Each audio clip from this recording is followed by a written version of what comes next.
વિદ્યાર્થી મિત્રો, આલ્કોહોલ સંયોજનનું વર્ગીકરણ એના વિશે વાત કર્યા પછી હવે આપણે જોઈશું આલ્કોહોલ સંયોજનના આઈયુપીએસી અને સામાન્ય નામ વિશે. પાઠ્યપુસ્તકના જે ઉદાહરણો છે એ વારાફરતી આપણે સમજવાનો પ્રયત્ન કરશું. આઈયુપીએસી નામ માટે કયા નિયમો ધ્યાનમાં લેવામાં આવતા હતા તેની વાત કરીશું. હવે આની અંદર આપણને અહીંયા આટલા સંયોજન આપેલા છે. નામ લખતી વખતે ધ્યાનમાં લેવાની વસ્તુ, OH જે સમૂહ છે એ આલ્કોહોલ માટે આપણે વાપરીએ છીએ. OH માટે પ્રત્યય લાગશે, ઓલ લાગશે. અને OH સમૂહ જે કાર્બનને જોડાયેલો હશે એ કાર્બનને ઓછો નંબર મળે, ન્યૂનતમ નંબર મળે એ બાજુથી નંબર આપવાનો આપણે પ્રયત્ન કરીશું. આઈયુપીએસી નામ પદ્ધતિની અંદર આપણે નંબર આપી કાર્બનને અને અલગ અલગ વિસ્થાપનોના સ્થાન દર્શાવતા હોઈએ છીએ. અને પછી જો કોઈ જગ્યાએ વિસ્થાપન હશે તો એનું જે ABCD ના ક્રમ પ્રમાણે ક્રમ આવતો હોય એ રીતે એની અંદર નામ લખવાનું થતું હોય છે. હવે જોઈએ પહેલું ઉદાહરણ, CH3OH. CH3OH ની અંદર કાર્બનની સંખ્યા 1 હશે. કાર્બનની સંખ્યા 1 એટલે આપણને યાદ હોવું જોઈએ મિથેન કહેતા હતા. અને અહીંયા મિથેનના એક હાઇડ્રોજનનું વિસ્થાપન થઈ અને OH જોડાયેલો છે એટલે મિથેન અને OH નું ઓલ એટલે મિથેન વત્તા ઓલ તો નામ બનશે એનું કહેવાશે મિથેનોલ. એ જ રીતે એક અને બે કાર્બન હોય તો બે કાર્બન એટલે ઇથેન અને એને ઓલ પ્રત્યે લાગશે એટલે ઇથેનોલ. પછી વાત કરીએ કે 3 કાર્બન સંખ્યાથી આપણે નંબર આપવાની શરૂઆત કરતા હોઈએ છીએ. હંમેશા યાદ રાખવું, નંબર આપણે કાર્બનને આપતા હોઈએ છીએ અને એ પણ જે ક્રિયાશીલ સમૂહ, અહીંયા આપણે OH ની વાત કરીએ છીએ, OH જે સ્થાને જોડાવે એ બાજુથી એને નજીક નંબર મળે. એ રીતે OH જે કાર્બન સાથે જોડાયેલો હોય એ કાર્બનને ઓછો નંબર મળે એ રીતે આપણે નંબર આપતા હોઈએ છીએ. તો હવે જોઈએ આ સંયોજનની અંદર OH હશે અહીંયા આ કાર્બન સાથે જોડાયેલો છે. હવે આપણે શૃંખલામાં નંબર જો અહીંયાથી આપીએ તો બી આ કાર્બનને વાત કરીએ 1 નંબર 2 અને 3. અહીંયાથી આપશું તો પણ નંબર મળશે 1 2 અને 3 એટલે કે OH વાળો જે કાર્બન હશે કોઈ પણ બાજુથી નંબર આપવા છતાં બીજા નંબરનો જ મળશે. તો આપણે અહીંયા કોઈ પણ સાઈડથી નંબર આપી શકીશું 1 2 3. હવે આની અંદર 3 કાર્બન એટલે કહેવાશે પ્રોપેન. બીજા નંબરે OH જોડાય એટલે બીજા નંબરે 2 અને પ્રોપેન 2 ઓલ. આ નામ એનું થશે કારણ કે બીજા નંબરે અહીંયા OH સમૂહ જોડાયેલો હતો એટલે 3 કાર્બન હતા એટલે પ્રોપેન, બીજા નંબરે જોડાય એટલે પ્રોપેન 2 ઓલ. પછી વાત કરીએ અહીંયા આના સંયોજનની. હવે જો કાર્બનના નંબર આપણે જો આ સાઈડથી આપીએ તો 1 2 3 અને 4. OH સમૂહ ધરાવતો કાર્બનને 4 નંબર મળે છે, પરંતુ એની જગ્યાએ આપણે આ બાજુથી નંબર આપીશું તો 1 2 3 અને 4. OH સમૂહ ધરાવતા કાર્બનને ઓછામાં ઓછો 1 નંબર મળે છે, ન્યૂનતમ નંબર મળે છે. તો એવા વખતે નંબર અહીંયાથી આપ્યા 4 કાર્બન એટલે કહેવાશે બ્યુટેન. પહેલા નંબરના કાર્બનને OH જોડાયેલો હતો એટલે બ્યુટેન 1 ઓલ. હવે જોઈએ એના પછીનું સંયોજન. OH સમૂહ અહીંયા આ કાર્બન સાથે જોડાયેલો છે. કાર્બનની સંખ્યા ગણીએ તો 1 2 3 અને 4. આ બાજુથી નંબર આપીશું તો 1 2. OH સમૂહ ધરાવતા કાર્બનને 2 નંબર મળશે અને અહીંયાથી નંબર આપીશું તો 1 2 અને OH સમૂહ ધરાવતા કાર્બનને 3 નંબર મળશે. 3 કરતા 2 નંબર ઓછો કહેવાશે. નંબર આપવા માટે અહીંયાથી પસંદ કરીશું 1 2 3 4. 4 કાર્બન એટલે બ્યુટેન. બીજા નંબરે OH જોડાયેલો હતો એટલે નામ આવશે બ્યુટેન 2 ઓલ. OH માટેનો જે નામનો પ્રત્યય હતો એ ઓલ લાગતો હતો એ આપણે લખીશું બ્યુટેન 2 ઓલ. એના પછીનું નામ હવે અહીંયા થશે નામ OH સમૂહ ધરાવતો કાર્બન એટલે નંબર આપીશું તો અહીંયા OH સમૂહ ધરાવતો કાર્બનને આ બાજુથી નંબર આપીએ તો જ એક નંબર મળે, બાકી તો 1 2 3 નંબર મળશે. એટલે નંબર આપણે આપીશું આટલેથી 1 2 3. પરંતુ આ તો નાનું સંયોજન છે. કોઈ વાર જો કોઈ મોટું સંયોજન હોય તો લાંબી શૃંખલા કઈ છે પસંદ કરવી પડે. અહીંયા તો આ બાજુથી ગણીએ તો પણ 1 2 3 થાય છે, અહીંયાથી ગણીએ તો પણ 1 2 3 કાર્બન સંખ્યા વાળી શૃંખલા થતી હતી. પરંતુ જો અહીંયા ઇથાઇલ ગ્રુપ હોત દાખલા તરીકે CH2CH3 તો આપણી મુખ્ય શૃંખલા આમથી આમ લેવી પડતી હોત, તો એવા વખતે સંયોજન બદલાઈ જતું હોત, શૃંખલાની પસંદગી પણ મહત્વની થઈ જાત એવા સમયે. હવે આની અંદર બીજા નંબરે અહીંયા CH3 જોડાયેલું છે અને CH3 એટલે કહેવાશે મિથાઇલ ગ્રુપ. તો આની અંદર બીજા નંબરે BCH3 જોડાયેલું મિથાઇલનું વિસ્થાપન તો 2 મિથાઇલ. હવે આના માટે મિથાઇલ લખી દીધું, તો એના સિવાયના કાર્બન વધ્યા 3 તો 2 મિથાઇલ પ્રોપેન 1 ઓલ.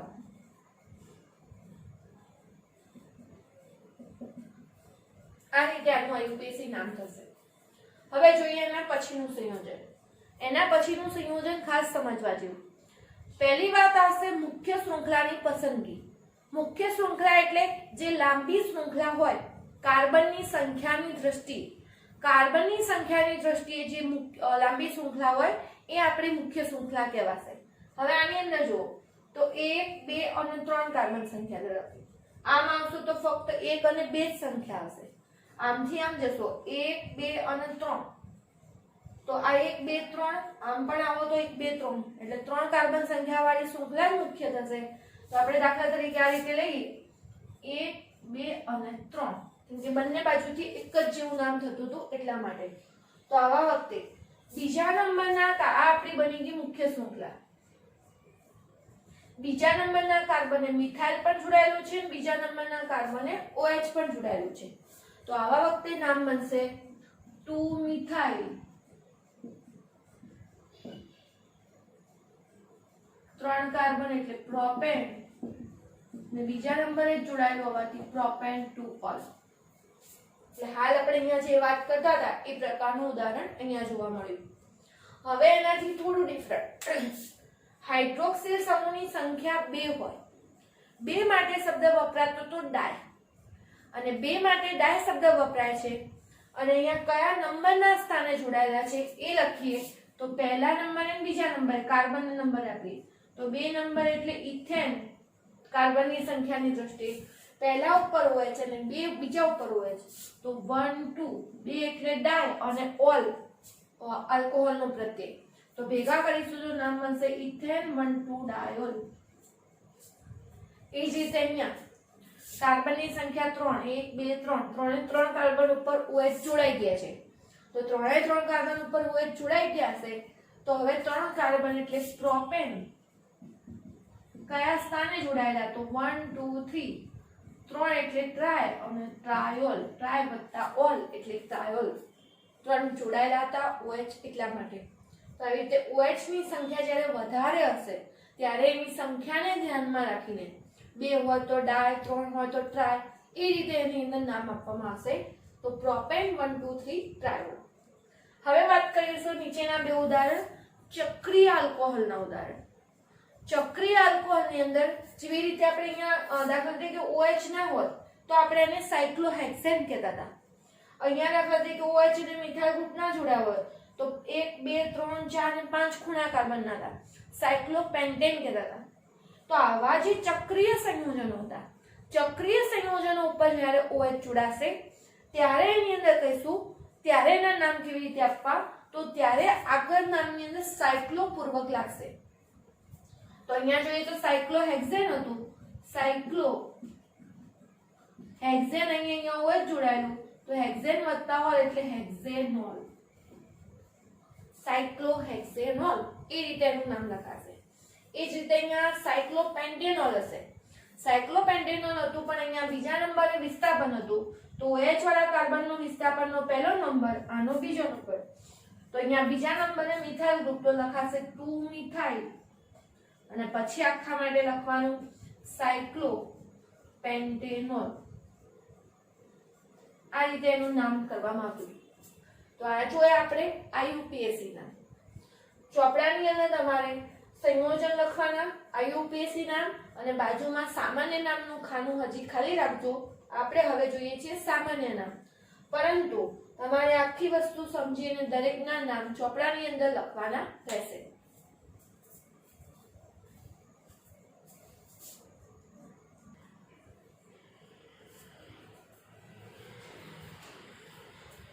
વાત કરીશું આલ્કોહોલ સંયોજનના સામાન્ય નામ વિશેની. સામાન્ય નામની અંદર OH માટે લખવામાં આવશે આલ્કોહોલ, અને જે કાર્બન સંખ્યામાં જે એનું આલ્કાઇલનું શ્રેણી નામ હશે એ નામ લખવામાં આવતું હશે. દાખલા તરીકે CH3, તો CH3 ને કહેવામાં આવશે મિથાઇલ, અને OH એટલે આવશે આલ્કોહોલ. એક રીતે કહેવું હોય તો જે કાર્બન હશે એને આઇલ પ્રત્યે લગાવીએ, મિથાઇલ આલ્કોહોલ. કાર્બનની સંખ્યા 2, તો એના માટે લખાશે ઇથાઇલ આલ્કોહોલ. હવે અહીંયા બીજું ધ્યાનમાં લેવા જેવું, આ રીતનું સંયોજન હશે ત્યારે 1, 2 અને 3 કાર્બન હશે. 3 કાર્બન તો એના માટે કહેવાશે પ્રોપાઇલ. પરંતુ આવા સંયોજનોની અંદર બીજા સંયોજનના કાર્બન જોડે આલ્કાઇલ ગ્રુપ જોડાયેલું હોવાથી, મતલબ કે મિથાઇલ જોડાયેલું હોવાથી અહીંયા પૂર્વક લાગશે આઇસો, અને આઇસો લખી એટલે દરેકે દરેક કાર્બન ગણતરીમાં આવી જાય આઇસોપ્રોપાઇલ આલ્કોહોલ.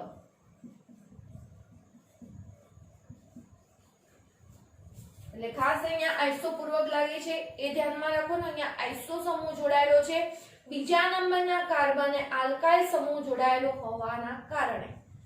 પછી આવશે 1, 2, 3, 4 એટલે બ્યુટાઇલ. પરંતુ હવે અહીંયા શૃંખલામય સંયોજન હશે તો એના માટે નોર્મલ N બ્યુટાઇલ, 4 કાર્બન માટે બ્યુટાઇલ, OH માટે લખવામાં આવશે આલ્કોહોલ, એટલે નામ લખાશે N બ્યુટાઇલ આલ્કોહોલ. પછી વાત આવશે આ રીતનું સંયોજન છે. હવે અહીંયા OH સમૂહ ધરાવતો જે કાર્બન હશે બીજા 2 કાર્બનને જોડાય છે, તો 2 કાર્બનને જોડાય તો પ્રકાર આવશે એનો દ્વિતીયક, અને 4 કાર્બન એટલે કહેવાશે દ્વિતીયક બ્યુટાઇલ આલ્કોહોલ.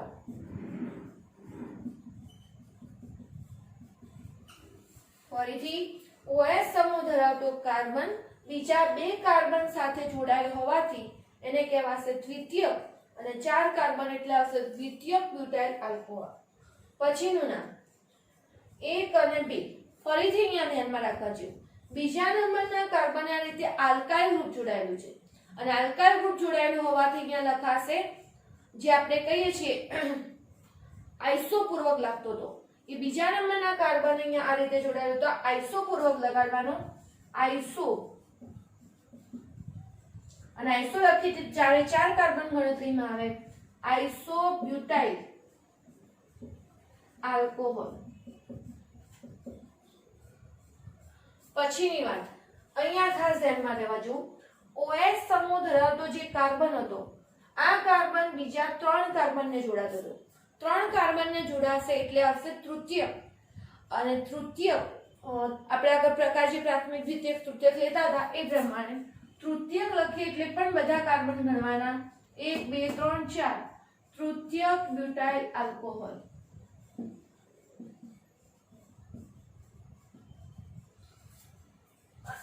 CH2OH નું સ્પેશિયલ નામ હતું, સામાન્ય નામ હતું એનું ઇથિલિન ગ્લાયકોલ તરીકે ઓળખાશે. અને જે છેલ્લું નામ પ્રોપેન 1, 2, 3 ટ્રાયોલ IUPAC નામ હતું એનું સામાન્ય નામ કહીએ તો ગ્લિસરોલ. કોઈ વાર ગ્લિસરોલ નું પ્રશ્ન પૂછવો તો પૂછી શકે કે ગ્લિસરોલ નું IUPAC નામ જણાવો, ગ્લિસરોલ નું બંધારણીય સૂત્ર જણાવો. તો ગ્લિસરોલ નું બંધારણ સૂત્ર આપણને આવડતું હોય તો IUPAC નામ આપણે લખી શકીએ પ્રોપેન 1, 2, 3 ટ્રાયોલ. એટલે આ રીતે આપણને કોઈ બી સામાન્ય નામનો કે IUPAC નામનો પ્રશ્ન પૂછે, કોઈ પ્રક્રિયા પૂછવી હોય તો નામ આપી અને પ્રક્રિયા પૂછવી હોય ત્યારે આ નામકરણ આપણને આવડતું હોવું ખાસ જરૂરી છે. નામકરણનો મુદ્દો ખાસ વ્યવસ્થિત આલ્કોહોલના નામકરણનું તૈયાર કરી અને ચોપડામાં લખવાનો રહેશે.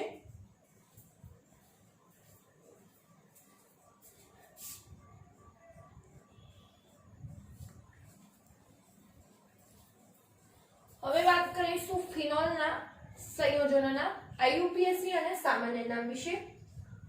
ફિનોલ સંયોજનો બેન્ઝીન રિંગ ઉપર હાઇડ્રોક્સિલ સમૂહ જોડાયેલો હોય તો પહેલું તો ફિનોલનું સૂત્ર આપણને ખ્યાલ હોવો જોઈએ. બેન્ઝીન રિંગના એક હાઇડ્રોજનનું વિસ્થાપન થઈ અને OH હાઇડ્રોક્સિલ સમૂહ જોડાશે તો એને આપણે કહેતા હતા ફિનોલ. IUPAC નામ પણ ફિનોલ આવશે, સામાન્ય નામ પણ આનું હતું ફિનોલ હતું. હવે વાત કરીએ એના પછીનું નામ. પછીનું નામ OH સમૂહ ધરાવતો કાર્બન પ્રથમ પહેલા નંબરે, બીજા નંબરે અહીંયા આવશે મિથાઇલ સમૂહ ધરાવતો કાર્બન. આ પહેલો નંબર, આ બીજા નંબરનો કાર્બન. તો IUPAC નામ પ્રમાણે બીજો નંબર 2 મિથાઇલ ફિનોલ. એટલે કે બીજા નંબરના કાર્બન ઉપર મિથાઇલ ગ્રુપ જોડાયેલું હોવાથી 2 મિથાઇલ ફિનોલ. અને 1-2 સ્થાન એટલે આપણે કહેતા હતા એને ઓર્થો સ્થાન. અને 1-2 સ્થાન ઓર્થો સ્થાન, એક OH હોય પહેલા સ્થાન અને બીજા સ્થાને CH3 હોય, એટલે હાઇડ્રોક્સિલ સમૂહ અને મિથાઇલ ગ્રુપ આ આવેલા હોય તો એના માટેનું સામાન્ય નામ હતું ક્રેસોલ. પણ 1-2 સ્થાન એટલે આપણે ઓર્થો સ્થાન કહેતા હતા, તો આનું સામાન્ય નામ બનશે ઓર્થોક્રેસોલ. યાદ કરી લેજો ફરીથી. 1-2 સ્થાન ઓર્થો, 1-3 સ્થાન મેટા અને 1-4 સ્થાનને આપણે કહીએ છીએ પેરા. એટલે જે સામાન્ય નામ બેન્ઝીનના જે એરોમેટિક સંયોજનોના નામ લખતી વખતે આપણે પૂર્વકનો જે ઉપયોગ કરતા હોય છે આ પૂર્વક વાપરતા હોય છે. હવે એના પછીનું નામ OH સમૂહ ધરાવતો કાર્બન તો પ્રથમ નંબરે, 1, 2 અને 3. મિથાઇલ સમૂહ આવશે ત્રીજા નંબરે, તો નામ બનશે 3 મિથાઇલ ફિનોલ. અને ફરીથી સામાન્ય નામ માટે 1-3 સ્થાન, 1-3 સ્થાન એટલે કહેવાતું મેટા, તો આ નામને કહેવાશે મેટાક્રેસોલ. ફરીથી OH સમૂહનો કાર્બન પહેલા નંબરનો, બીજો, ત્રીજો અને ચોથો. આ પહેલો નંબર, બીજો નંબર આપવું એ નક્કી કરતા હતા ક્રિયાશીલતાની શ્રેણી. 11માની અંદર જે સક્રિયતાની શ્રેણી ભણી છે આ સમૂહની, એના આધારે હાઇડ્રોક્સિલ સમૂહની ક્રિયાશીલતા વધારે આવે છે અને આવી રીતે વિસ્થાપિત સમૂહ હશે એની ક્રિયાશીલતા ઓછી હોય છે. તો એ પ્રમાણે અહીંયા ચોથા નંબરે 4 મિથાઇલ ફિનોલ અને 1-4 સ્થાન એટલે કહેવાશે પેરાક્રેસોલ. ક્રેસોલ શબ્દ ફક્ત OH અને CH3 આવા બે વિસ્થાપન જ થયેલા હોય બેન્ઝીનમાં ત્યારે જ આ શબ્દ વાપરવામાં આવતો હતો. એટલે ખાસ સામાન્ય નામમાં ક્રેસોલને લગતી જો કોઈ વાતો આવે ફિનોલના સંયોજન માટે તો ખાસ ધ્યાનમાં રાખવાની છે. હવે વાત આવશે એક કરતા વધારે OH જોડાયેલા હોય અને એક કરતા વધારે OH જોડાયેલા હોય એવા જે ફિનોલિક સંયોજન હતા એના IUPAC નામ અને એના સામાન્ય નામની વાત કરીએ. તો બંને OH જોડાયેલા હશે તો બંને OH ની ક્રિયાશીલતા સરખી જશે, પરંતુ એ પ્રમાણે કયા સ્થાને જોડાયેલા એ પ્રમાણે 1-2 સ્થાન નંબર કોઈ પણ એક OH ના 1 નંબર લઈ અને પછી આપવાનું રહેશે. તો અહીંયા હવે ફિનોલ ના લગતા આપણે એના માટે લખીશું બેન્ઝીન અને બેન્ઝીનના પહેલા અને બીજા સ્થાને OH એટલે ડાયોલ. બે વાર OH જોડાયેલા એટલે ડાય વત્તા ઓલ ડાયોલ, બેન્ઝીન 1-2 ડાયોલ. અને આનું સામાન્ય નામ થતું હતું જે હતું કેટેકોલ તરીકે આ સંયોજન ઓળખાય છે. પરંતુ કેટેકોલ તરીકે ક્યારે ઓળખવાનું? 1-2 સ્થાન ઉપર જ OH જોડાયેલા હશે ત્યારે. પછી આવશે એ જ રીતે આને પહેલો નંબર, બીજો અને ત્રીજો કહીએ તો બેન્ઝીન 1-3 ડાયોલ. અને પહેલા અને ત્રીજા ઉપર આ રીતે OH જોડાયેલા હોય ત્યારે એનું સામાન્ય નામ થશે રિસોર્સિનોલ.